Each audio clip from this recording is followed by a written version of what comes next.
A couple months ago, Punishing Gray Raven shocked all of its players with the announcement that they were going to bring the global version of the game up to where the Chinese version of the game was up to in terms of content. Just like Wuthering Waves, just like Genshin Impact. So versions could run concurrently with each other rather than China getting content a year before global.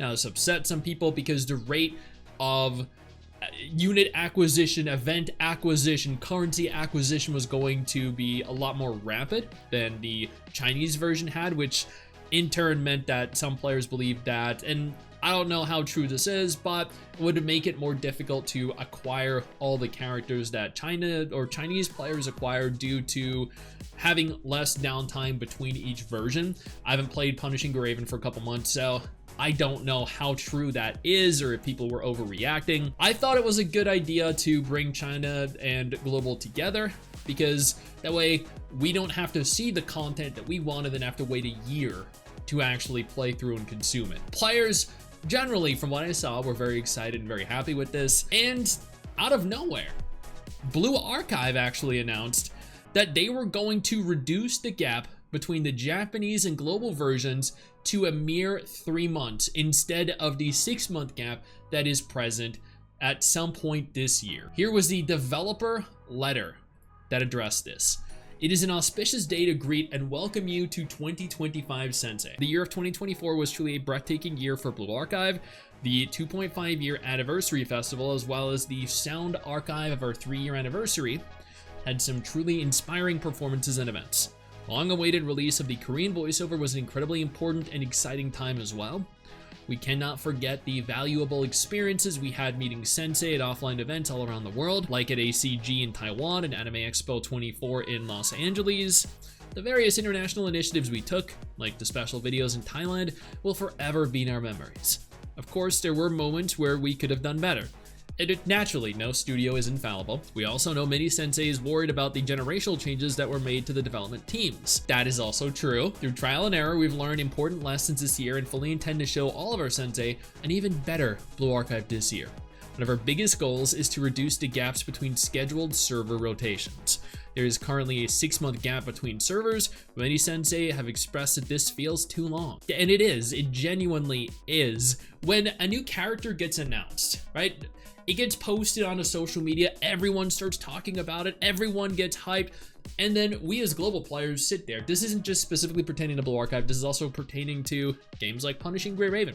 So we sit there and what do? Oh, cool, yeah, it's great that you guys get to play that. Oh, it's cool that you guys get to consume all those epic new events and all of this incredible new content, sure, but we don't. We're still 6 months to a year behind. Like we might not even be playing the game by the time this content comes out.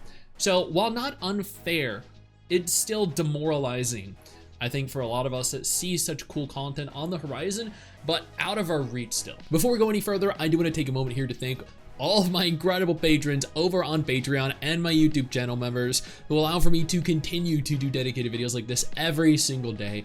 You guys are absolutely phenomenal, and I genuinely cannot thank you all enough for the support. Therefore, we're adjusting our schedule to reduce the gap to 3 months instead.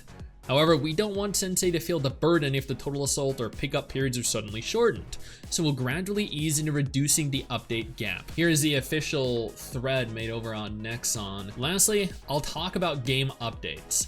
So my main concern with this is the same concern that I have with Punishing Gray Raven, and that is that it's going to be more difficult to acquire everything because there's just going to be more to do, more content to consume, more characters to roll for, and maybe not necessarily as much opportunity to actually acquire them. As of Thursday, January 23rd, the final part of the Foreclosure Task Force Chapter 3 has been released.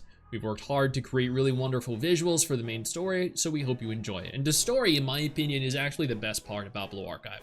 I finished the vast majority of it, I hit max level, I cleared every single chapter. It has been a lot of fun. In addition, we'll be implementing some updates to improve your overall quality of life.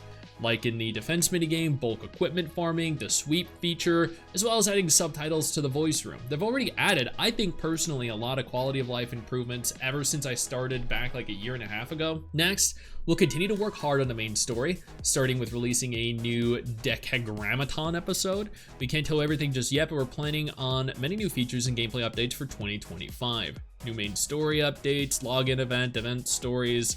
So I don't see them addressing the rate of content, cadence, and unit currency acquisition, which is just, I don't know, a teeny bit concerning for me here. Please enjoy the Lunar New Year with the small gift I prepared to brighten up your holiday. Every single member of the development team, including producer director Ung Kyung-seop, me, and the operations and business teams will continue working our hardest to prepare engaging updates and events.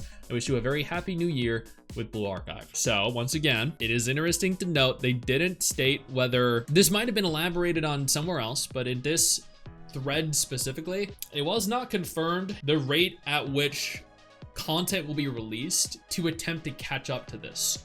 So they are trying to reduce it from a 6-month gap to a 3-month gap.